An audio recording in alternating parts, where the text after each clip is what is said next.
tarde, entre outras segundas-feiras, né? Seja bem-vindo ao nosso encontro aqui das segundas-feiras. O que o Sérgio põe ali, né, no YouTube, YouTube.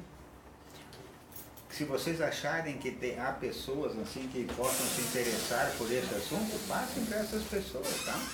Pode passar à vontade os textos, o que vocês pegarem aqui, que acharem que possa servir a quem quer que seja, disponham à vontade, tá?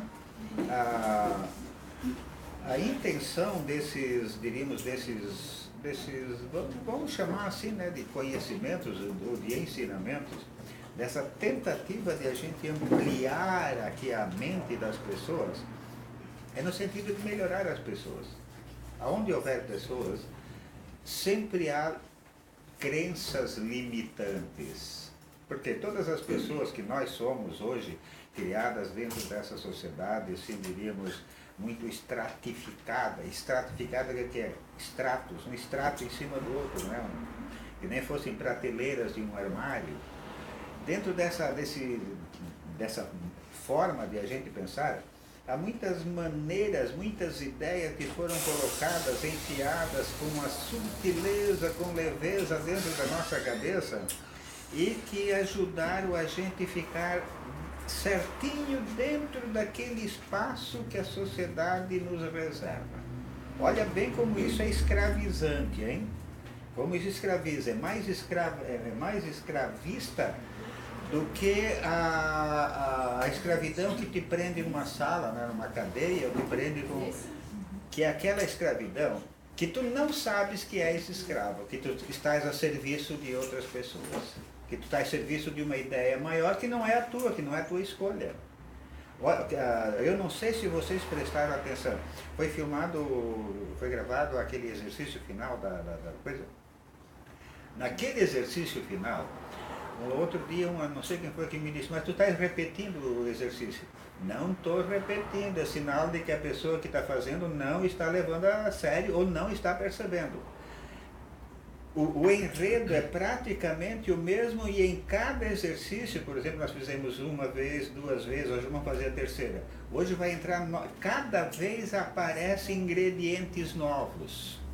O que é ingredientes novos? Seria chamar a atenção para a utilização de um instrumento que nós temos dentro de nós para produzir mudança, para produzir alteração desse tipo de comportamento de rebanho, de rebanho poderia ser, de manada. Se você olhar no exercício da semana passada, da segunda-feira passada, nós vamos repetir essa parte hoje, em que diz assim, você tem que sair dessa baixada, né, desse local onde vivem as pessoas humanas, porque aqui se cria uma egrégora, uma energia contaminante, produzida por todas as pessoas. Um está com raiva da sogra, outro está com raiva do genro, outro está brigado com a mulher, outro está brigado com o vizinho, o outro tem... diríamos assim, uma raiva dos seus pais, dos seus antepassados, dos seus patrões, seja lá. Quer dizer, está todo mundo emanando um tipo de energia. Essa energia que está sendo emanada por cada um de nós é como se fosse um bico de chaleira, jogando aquele vapor de água para fora. Todos nós agimos o tempo inteiro assim. Quando? Quando nós estamos passando o nosso filmezinho aqui dentro dessa casinha. Esta energia que nós vamos expelindo, ela cria, ela se mistura e se transforma numa egrégora, como se fosse um óleo diesel queimado, pegajoso, que entra na pele, nos órgãos, na cabeça da gente e causa dois problemas fundamentais. Primeiro problema que causa quando nós vivemos assim despreocupadamente dentro dessa manada é anestesiante. Essa energia nos anestesia, tira a nossa capacidade de nos indignar, de nós ficar bravo com as situações injustas e de ficar alegre com as coisas alegres. Nós ficamos anestesiados. E o segundo fato terrível é a hipnose. Nós ficamos hipnotizados. E o que é ficar hipnotizado dentro dessa é o espírito de manada. Imagine assim um broco, né, de ovelhas andando dentro de um pasto, sendo tocadas numa direção. Elas vão todas, uma pertinho da outra. Uma faz o que as outras estão fazendo. Todas elas parecem que se contaminam, estão se comunicando. A forma de elas agirem se transforma numa forma muito parecida, muito igual. Se você não se precaver, você passa a viver dentro desse grupo social que você vive, a família menor, depois a família maior, com as pessoas, e você vai estar contaminado por esse espírito de manada. Você passa a fazer o que todo mundo faz, passa a falar, a se interessar pelos assuntos que todo mundo levanta, começa a falar da vida dos outros, de novela, de preço, de custo, disso e daquilo, e você fica muito horizontal e perde a capacidade de verticalidade. Você para de ser vertical porque você se torna excessivamente ligado às suas bordas. É o espírito de manada, é a hipnose que este espírito diríamos assim, de energia, da egrégora em que nós estamos inseridos, causa em nós. Então, o primeiro é anestesia. Gente, é muito ruim a anestesia. Olhem bem as situações que o Brasil está vivendo. São certas situações que revoltam qualquer pessoa medíocremente informada. Como é que está a população? De braço cruzado, olhando, e a maioria dizendo assim, puta, eu não posso mais nem ouvir esse noticiário, não quero mais nem escutar. Pois estão informando. Estão percebendo qual é o efeito da anestesia? Que ao invés de você procurar a verdade desses fatos, você rejeita a totalidade deles. Isto é anestesia.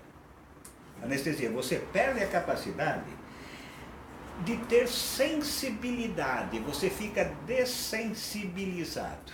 Você perde a capacidade de sentir prazer, de rir com os que riem, de chorar com os que choram. Esse é o efeito da anestesia, que é terrível. Cria uma sociedade encruada. E o segundo que é terrível, é mais na esfera individual, que é a hipnose.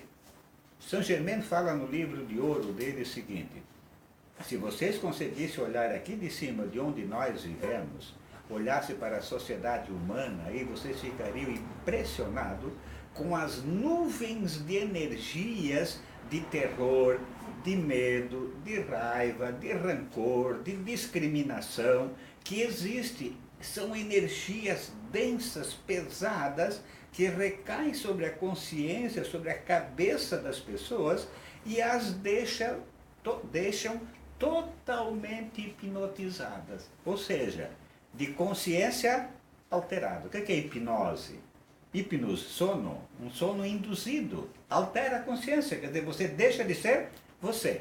Quando você deixa de ser você, você passa a ser o quê? Entra no espírito de rebanho, no espírito de manada.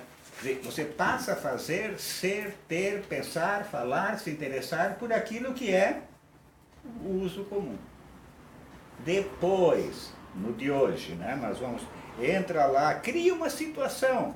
Para quê?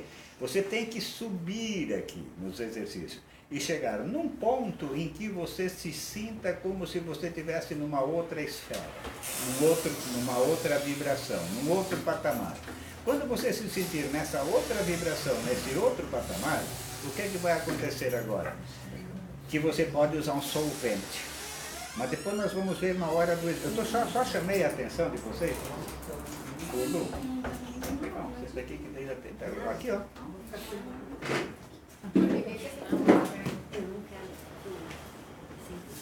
João, aqui tem uma cadeira.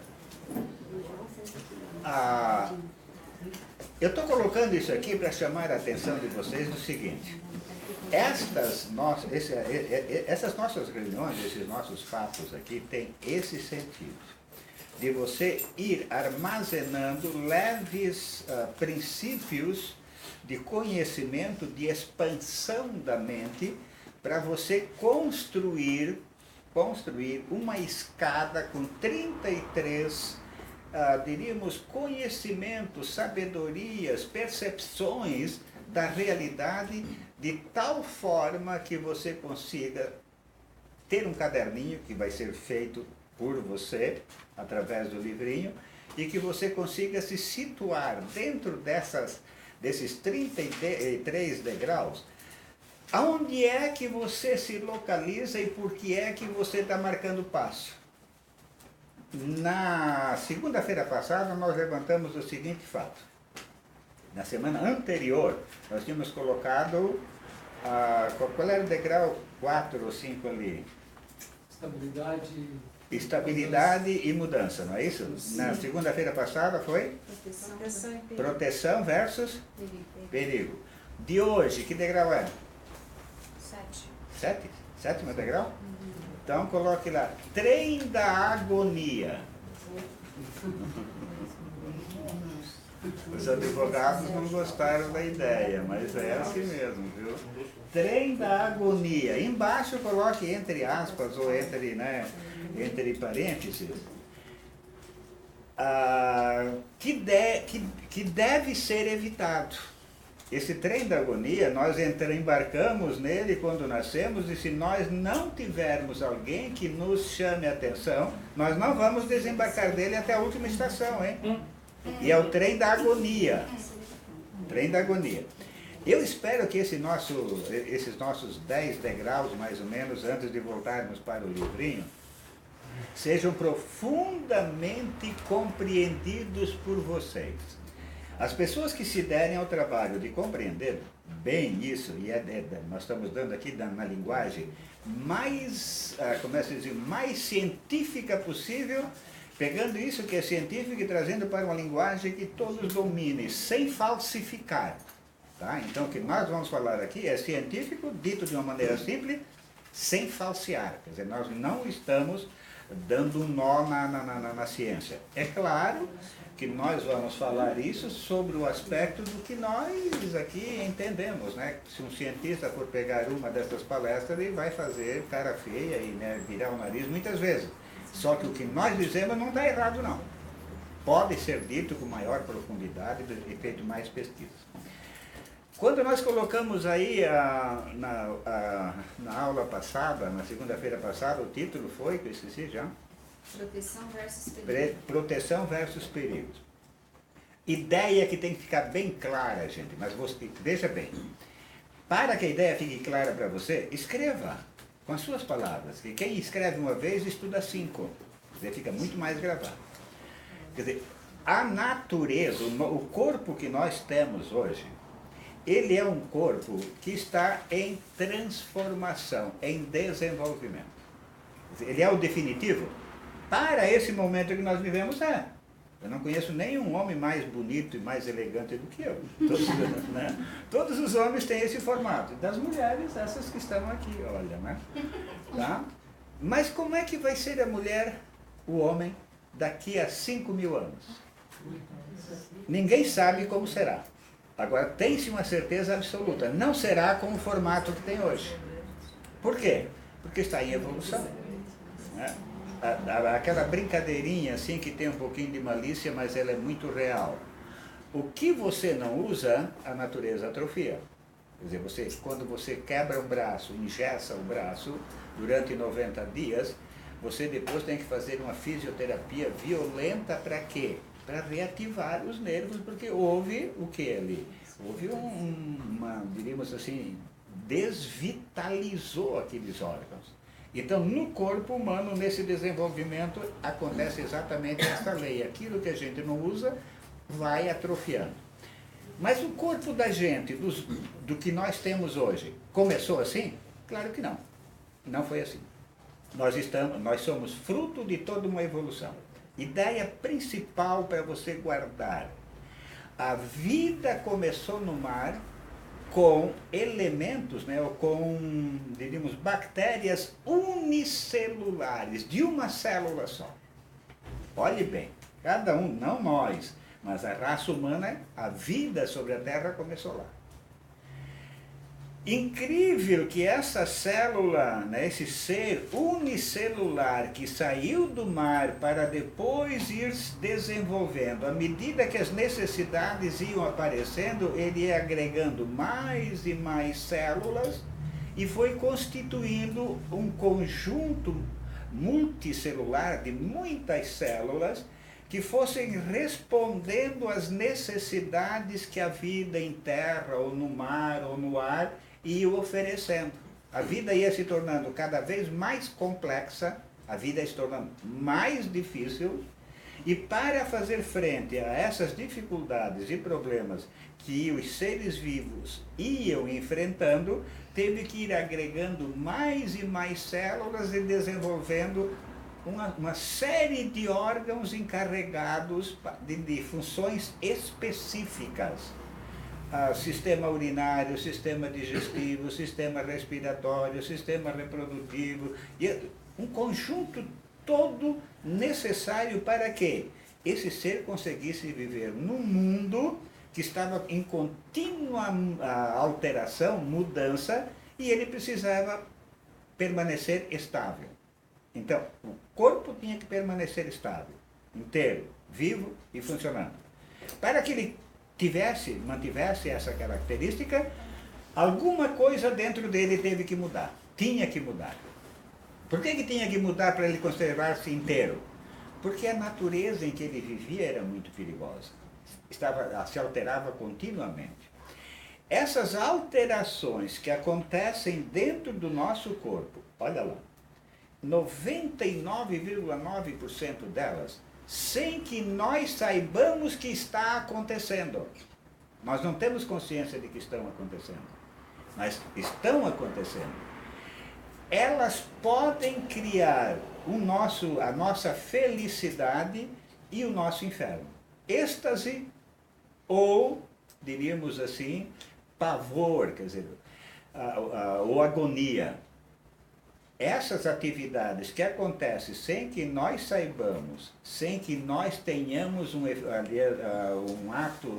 elaborado um ato mental, consciente e deliberado, elas podem causar o nosso êxtase, a nossa alegria, o nosso prazer, a nossa evolução, e a nossa agonia. Quer dizer, ela pode nos puxar para baixo de tal forma que a gente se extinga ou vá num processo, diríamos assim, de diluição até a morte. A esses processos é o que nós chamamos, né, anteriormente, de trem da agonia. Por quê? Porque eles acontecem, não tem como evitar. Veja bem uma coisa, nós colocamos aqui na aula, na vez passada, a questão da depressão, não é isso?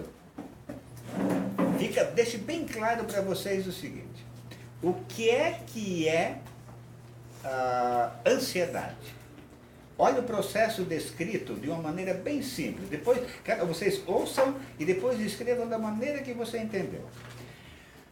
Nós estamos conjugados ou ligados com o nosso meio ambiente. Todos nós estamos. É como se nosso cérebro interpretasse como extensão dele tudo aquilo que nós usamos.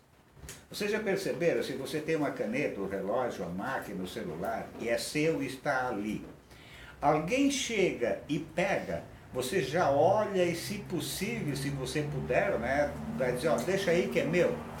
Por que nós temos essa possessividade com as coisas que nos pertencem?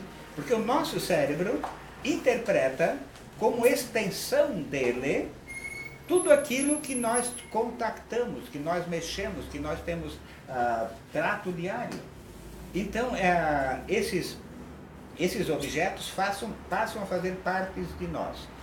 Quando esses objetos com os quais nós temos esse contato direto, eu falei aqui só em coisas físicas, mas pode ser coisas também vivas. A mesma coisa acontece entre namorados, entre marido e mulher, em que o nosso cérebro interpreta aquele homem ou aquela mulher não apenas como namorado, ou como companheiro, ou como marido, ou como mulher, mas como extensão de si próprio. Aquelas pessoas passam a ser uma extensão do próprio cérebro.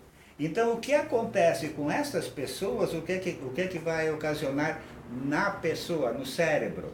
Vai ocasionar uma perda, como se fosse um pedaço dele que estivesse sendo cortado. E aí? E aí que ninguém gosta de levar um fora, ninguém gosta de ficar num segundo plano. Por quê? Porque o cérebro não aceita isto. Para o cérebro, qual é a função principal dele? Conservar o corpo inteiro, vivo e funcionando.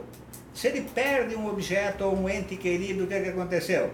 Que o inteiro dele, conservar o corpo inteiro, já não é mais inteiro.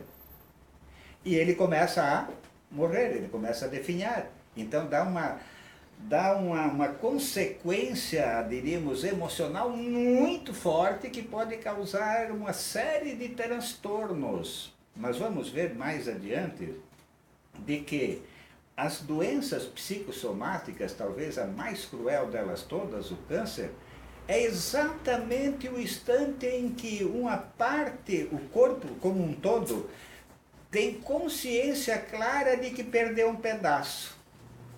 E quando ele perde o pedaço, ele deixa de ser inteiro. E aí é essa sabedoria do corpo que diz assim, nós queremos, a nossa missão é manter o corpo inteiro, vivo e funcionando. Nós estamos fazendo um esforço doido, mas não conseguimos. Se esse esforço enorme que a energia do corpo faz para manter o corpo inteiro, vivo e funcionando, não der efeito, o que é que vai acontecer agora com as células do corpo, com os órgãos? Eles pegam e voltam à sua ancestralidade. Ou seja, o corpo ele regride no tempo e vai deixar cada pedaço do corpo a plena liberdade, quer dizer, cada um faça o que bem entender, porque nós em conjunto não damos conta do recado. E aí o que acontece com a célula? Ela volta ao seu antepassado. O seu antepassado qual é que é? Aquele que saiu do mar. A célula, o elemento unicelular. O protozoário. O que é uma célula cancerígena? Um protozoário. O corpo perdeu o controle do todo e deixou que cada parte dele agisse da maneira que fosse possível. Eles pegam e retroagem. Ansiedade é exatamente nesse instante em que o corpo, através do seu radar, os 5 sentidos, captam a realidade e diz assim, barbaridade, alguma coisa não está bem. Ele sente, é uma inteligência, que não está contente, não está satisfeito com alguma coisa e começa a mexer no sistema endócrino, nervoso e imunológico. São os 3 sistemas que trabalham juntos. Ele capta isto. Então, a ansiedade é exatamente esse processo de que alguma coisa não está bem, não está andando. Mas por que a ansiedade? A ansiedade é a pior das doenças? Porque você não consegue identificar aquilo que está provocando essa necessidade que você não sabe satisfazer. Ora, quando aparece isso aí, o que é que acontece agora?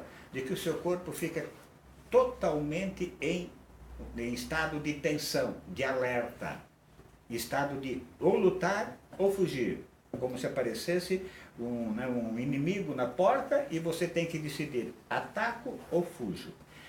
Se esta situação se perpetuar, ela não for resolvida em curto espaço de tempo, o seu corpo está ali na máxima tensão, vai conduzir a quê?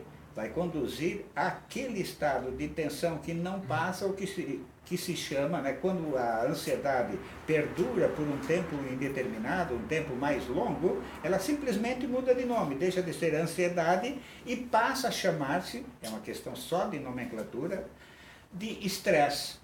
Mas esse estresse não é o inimigo que está na porta, é o inimigo que está em algum lugar de nós, é o desencanto com alguma coisa interna ou externa, alguma coisa que nos preocupa.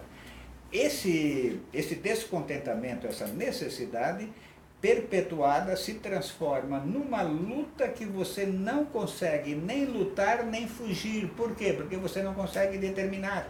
É o estresse crônico. Então, crônico, a durabilidade dele por muito mais tempo. Ele não tem tempo para acabar. Enquanto perdurar esse perigo em alguma esfera, interna ou externa, todo o seu corpo está em guerra total. Essa guerra total, o estresse crônico, vai conduzir a quê? A um estado de exaustão. O seu corpo vai chegar... Esse processo aí seria bom vocês anotarem, porque a gente passa por esses processos muitas vezes durante a vida.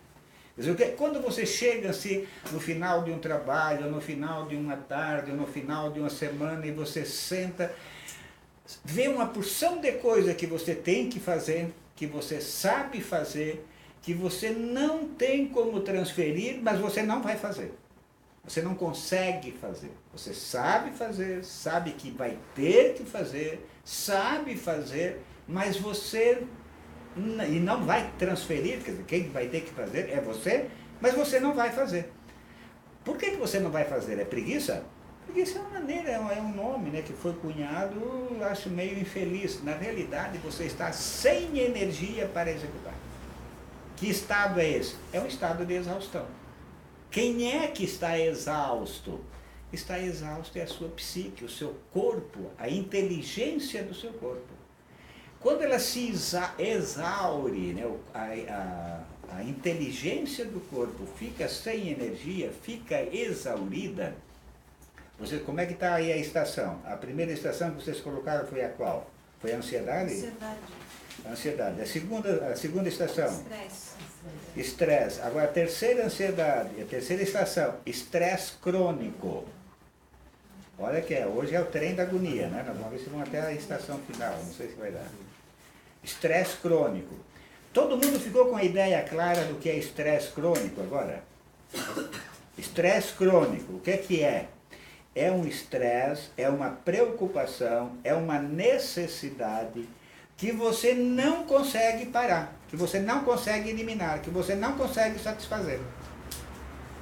Tá? Quando você tem uma necessidade, um problema, alguma situação para resolver, e você não consegue resolver, você está em estresse crônico. Nós vamos ver logo em seguidinha a diferença de estresse agudo. Agudo é um assalto. Você foi assaltado, levou aquele susto, aquele choque, mas é de curta duração o estresse agudo. O crônico que é o danado. Tá, o estresse crônico, anote ali para você ver. Se ele perdurar, vai conduzir à exaustão. Se ele perdurar, quer dizer, se ele não terminar, o seu corpo vai entrar em exaustão. O que é um corpo exausto?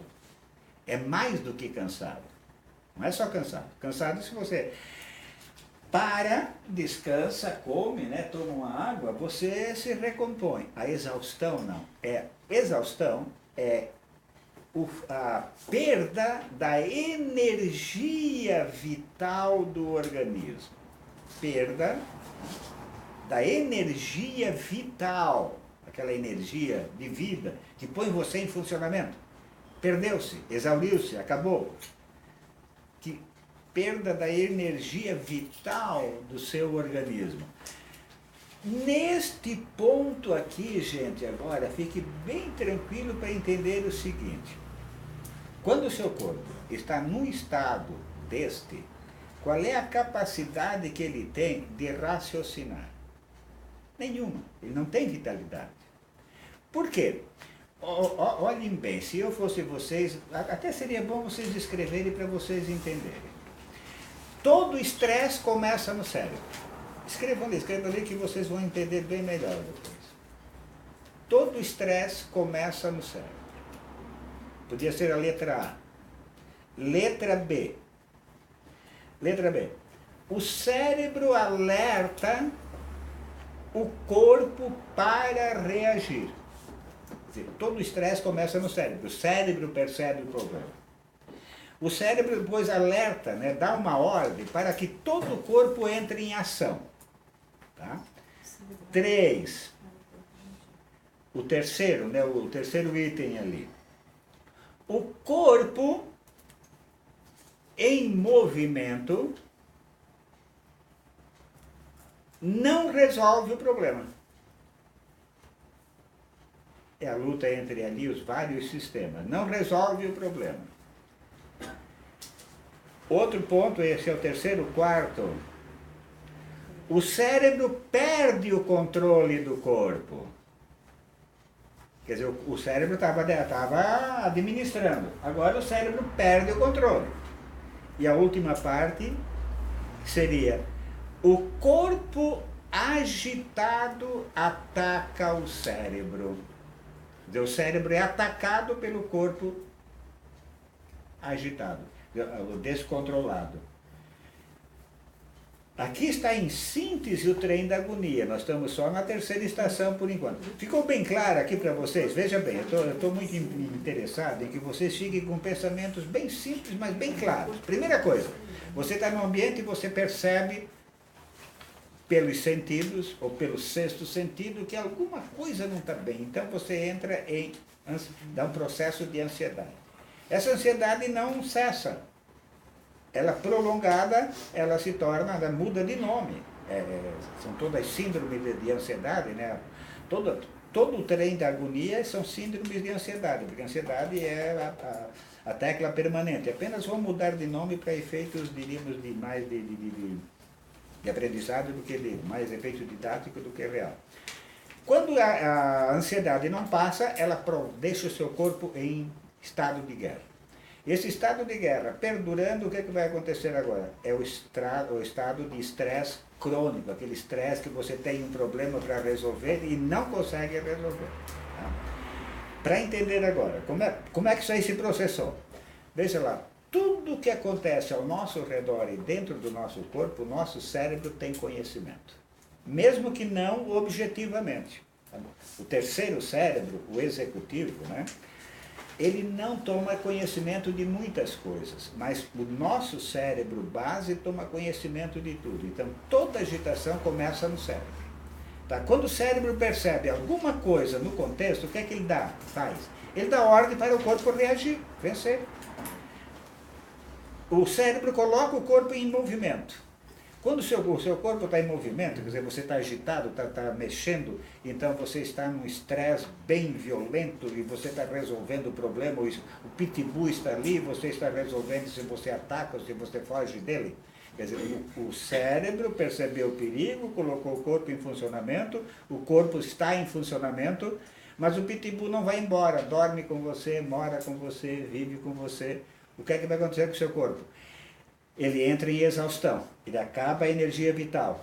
Aí o corpo congestionado, a última parte, faz o quê? Ataca o cérebro.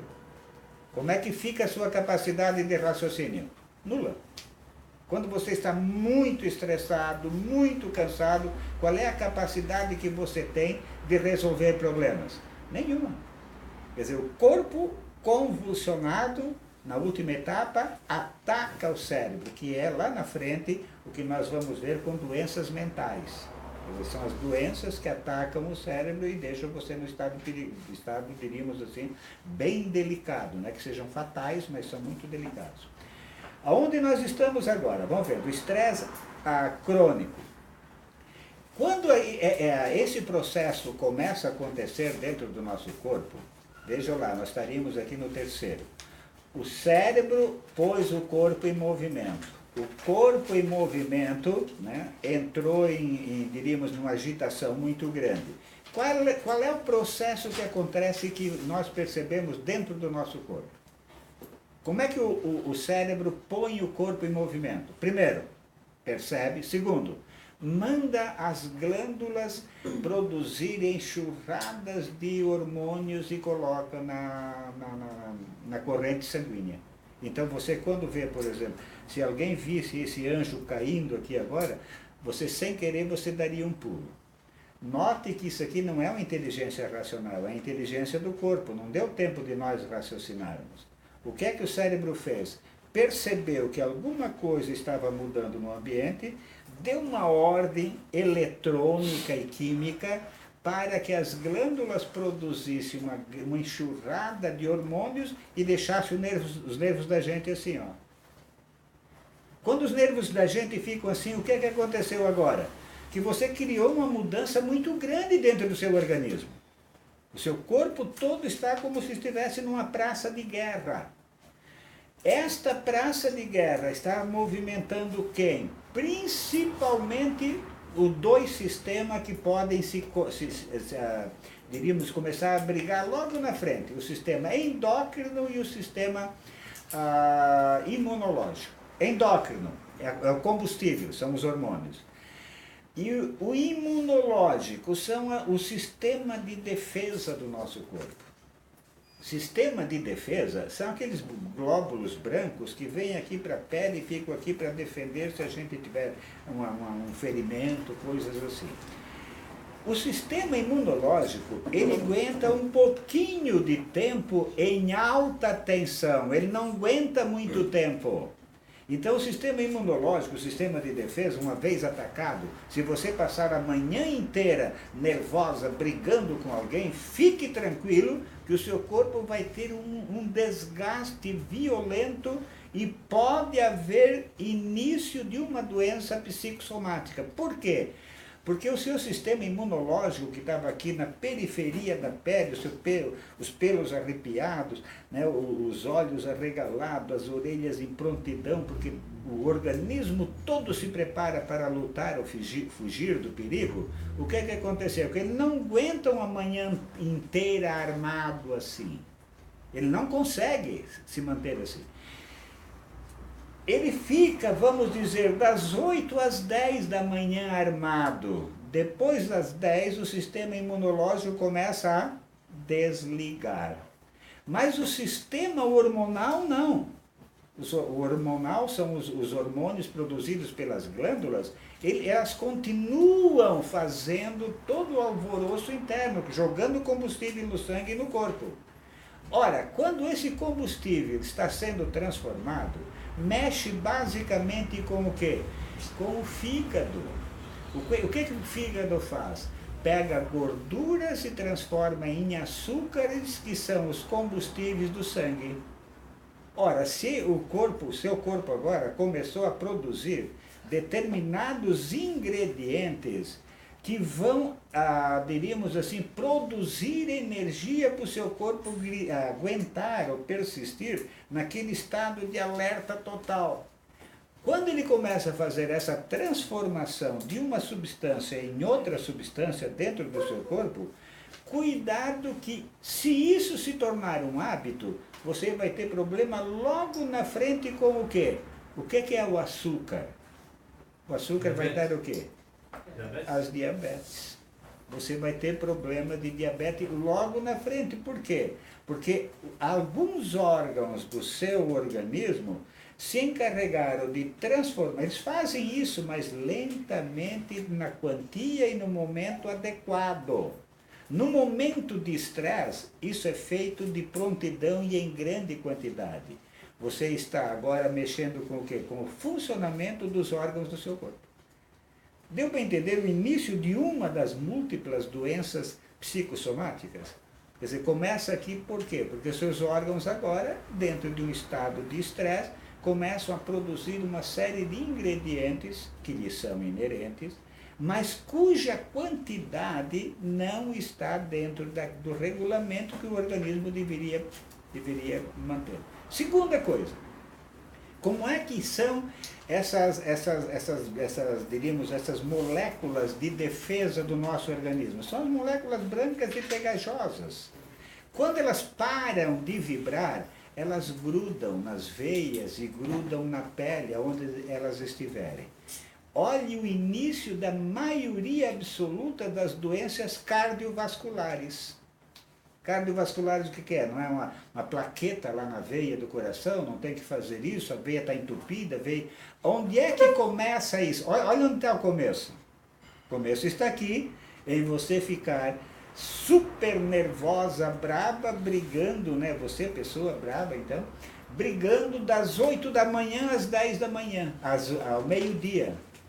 Às 10 horas, o sistema imunológico começa a parar. As células brancas vão ficar aonde? Aonde estão. E se grudam nas paredes, ou das veias ou da pele. Da pele vai das manchas. Das veias Sempre que vocês virem essas pessoas dizendo assim, ó, teve que fazer ponte safena, como é que é aquela molinha que põe por dentro da veia? Stence. Stente? O que é a molinha dentro da veia? A veia está de tal forma entupida com diríamos, essas células brancas que pararam ali, que agora o sangue não tem mais espaço para passar. Então eles põem uma velinha, primeiro eles colocam uma espécie de um naviozinho, né, andando aqui pela veia, vai ali, chega ali, ele entumece, né, ele incha, então a veia e dói para chuchu, e depois eles colocam uma molinha para a veia não baixar, não fechar, para o sangue continuar passando. O secretário-geral da CNBB, Dom Leonardo Steiner, ele é aqui de Forquilinha. Ele é bispo e é o secretário da CNBB do Brasil, a Conferência Nacional dos Bispos do Brasil. Domingo passado ele estava em Forquilinha, e ali na casa, ele é dali, nasceu ali, os irmãos, as irmãs dele moram ali, e ele estava na casa do irmão almoçando, daqui a pouco deu uma dor muito aguda, levaram para o hospital, chegaram lá, tiveram que fazer. E o médico ali diz, olha, vai para Porto Alegre, chegou lá em Porto Alegre e colocou mais 3 molinhas. Quer dizer, mais 3 molinhas no coração. Ora, quem é o Dom Leonardo Steiner? Ele é secretário-geral dos bispos do Brasil. Na semana anterior tinha acontecido o quê? Lá em Goiás, bispos e padres todos estavam passando a mão, não sei em que, lá no dinheiro da diocese, uma série de coisas assim. Veio parar aonde? Veio parar em cima da mesa dele para ele tomar uma decisão. Ele estava com aquele negócio todo na cabeça, mas N problemas, né? Ele diz assim, pelo amor de Deus, eu não aguento mais, eu vou para minha terra para me recolher. Ele saiu de lá estressado e chegou aqui, o estresse arrebentou. Tá, ele já fez, né? Já corrigiu, já foi para lá, para Brasília, né? A sede regional do Brasil. Já está bem lá. Eu estou só chamando a atenção disso aí para vocês verem como as coisas são lineares nesse sentido. Vive um período de intensa turbulência. O Leonardo aí, o Steiner, o bispo. Imagine como é que ele ia dormir com essa situação. Ele ia ter que punir um colega dele, bispo, padres, e etc. Como é que se coloca esse problema em cima da mesa de uma pessoa dessa? Estão percebendo que é como a pessoa que está prestes a ser despedida do emprego e se perder o emprego não sabe como é que vai alimentar a família? Ele fica com aquele problema interno que não consegue resolver. O corpo quer, faz um esforço enorme, mas chega um ponto em que o corpo diz, olha, nós temos um problema para resolver, estamos fazendo um esforço muito grande, mas não conseguimos. O cérebro dá ordem para começar a guerra geral, e o final da guerra pode ser um final assim. Todos nós aqui conhecemos. Quantos são os políticos que ainda não fizeram ponte safena? O Mário Covas fez 5 de uma vez só. Falecido Mário Covas, né? E não suficiente ainda, depois pegou um câncer. Quer dizer, essas pessoas vivem sob uma tensão muito forte. A vida de policial, os policiais são pessoas que estão sempre na mira de alguma coisa. Eles estão sempre chamando a atenção. Chamar a atenção de alguém significa o quê? Significa que você fica num estado de extrema tensão. Imagina um policial andando ali na rua, né, diríamos, uniformizado. As pessoas que observam, para uns é calma e garantia de... Mas para quem está cometendo delito? Agora imagine ele andando na rua. Ele não sabe distinguir quem está feliz pela presença dele e nem quem está se perturbando com a presença dele. Quer dizer, ele é o divisor de água. Agora imagine como é que ele fica. É evidente que o organismo dessa pessoa vai oferecer e vai sofrer, sem dúvida nenhuma, uma série de danificações, porque não tem outra maneira. Até aqui, estamos nos entendendo? Ficou uma ideia ou não? O que me interessa aqui é o seguinte, fique com ideias bem claras, mesmo que sejam de exemplos bem simples, de maneiras bem simples. Desse estágio até a terceira estação onde nós estamos hoje, quantos de vocês já navegou, ou já viajou por esse trem? Tem alguém aqui que nunca ficou ansiosa? Teve alguém que nunca entrou em estado de estresse crônico? Aquele estresse que não passa? Quantos de nós que estamos aqui já chegou assim no final de semana, no final do dia, no final de uma etapa, sentou e diz, eu tenho que fazer, mas eu não consigo mais fazer? Você olha, sabe que não tem escapatória, você vai ter que fazer, só que você não consegue fazer, quer dizer, estado de exaustão. E quantos de nós aqui já percebeu que vai olhando para uma situação, vai ficando encanzinado, como a gente dizia, né? Vai se encanzinando, daqui a pouco você entra numa situação em que se aplica muito bem aquele ditado, né? Para aí, porque se me der aquela louca, eu não respondo por mim. Se me der aquela louca, eu não respondo por mim. O que é aquela louca? Aquela louca é quando o cérebro pôs o corpo em funcionamento e o cérebro perdeu o controle do corpo. O cérebro se torna vítima das energias que ele colocou em movimento. Vamos ficar com isso aqui, porque isso aqui eu acho assim, desculpe eu dizer para vocês, mas eu acho assim, para quem quiser evoluir, esses princípios bem simples são fundamentais. Tá? Vamos aplicá-los agora? Vamos? Não tem nenhuma pergunta? Vocês estão muito bem, muito bons alunos hoje, né? Não? Deixa ali então, pegue o bilhetinho que você